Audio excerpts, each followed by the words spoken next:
Hey everyone, and welcome back to the channel. Have you ever wanted to grow your own gourmet mushrooms right in your backyard? Well, it's way easier than you think, and today, I'm going to show you exactly how. We're going to dive into the amazing world of mycology and create our very own DIY mushroom logs. Our star player for this project, the absolutely beautiful and delicious pink oyster mushroom. I'll guide you through every single step, from picking the right wood to watching your very first mushrooms pop out. It's a super rewarding project, and trust me, nothing beats cooking with mushrooms you've grown yourself. So, if you're ready to get your hands a little dirty and grow some incredible food, stick around. First things first, let's talk about our main ingredient, the log.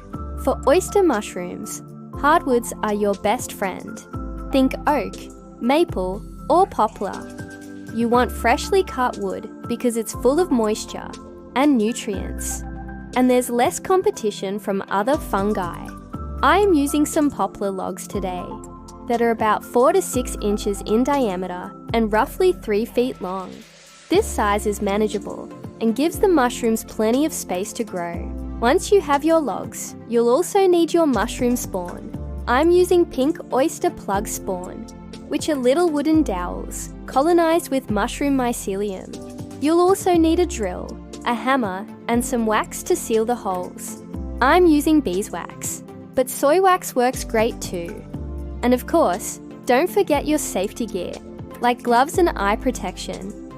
Alright, let's get to the fun part, inoculating our logs.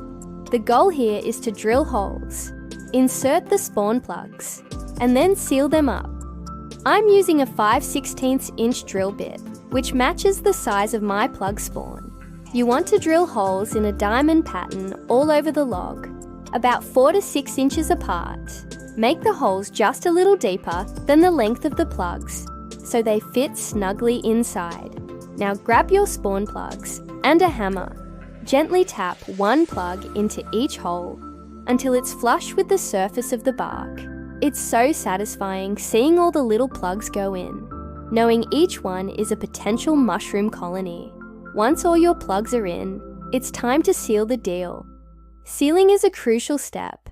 It locks in moisture and protects the mycelium from drying out and from contamination by other competing fungi. I'm melting my beeswax in an old pot on a portable burner. Be careful, as hot wax is, well, hot.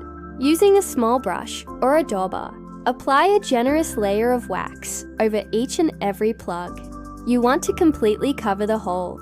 Don't forget to also seal both ends of the log. This creates a fully protected environment inside where our pink oyster mycelium can thrive without any disturbances. Let the wax cool and harden, and just like that, your logs are inoculated. Now comes the part that requires a little patience, the colonization phase. Your logs need a shady, humid spot to rest, while the mycelium works its magic. I like to stack mine in a log cabin style, or lean them against a fence in a protected corner of my yard. You want to keep them off the direct ground to prevent other fungi from moving in. Over the next 6 to 12 months, the mycelium will slowly spread throughout the entire log, breaking down the wood and storing up energy. During this time, you just need to make sure they don't completely dry out. If you have a long dry spell, give them a good soaking with a hose every couple of weeks. You won't see much happening on the outside, but trust me, there's a whole world of activity happening within that wood. After many months of waiting, the magic finally happens. How do you know when they're ready to fruit? You might start to see the white mycelium visible on the ends of the logs.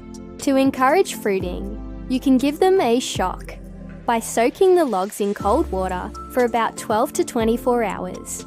After the soak, place them in a spot with good air circulation.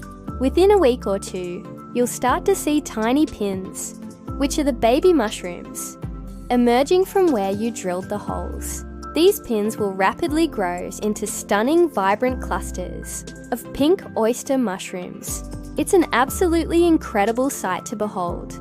Harvest them when the caps start to flatten out and get ready to enjoy the freshest, most flavorful mushrooms you've ever had. You can expect to get several flushes of mushrooms from each log over the next few years.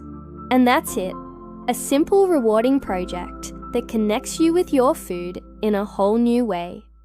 I hope this guide inspires you to try growing your own mushrooms.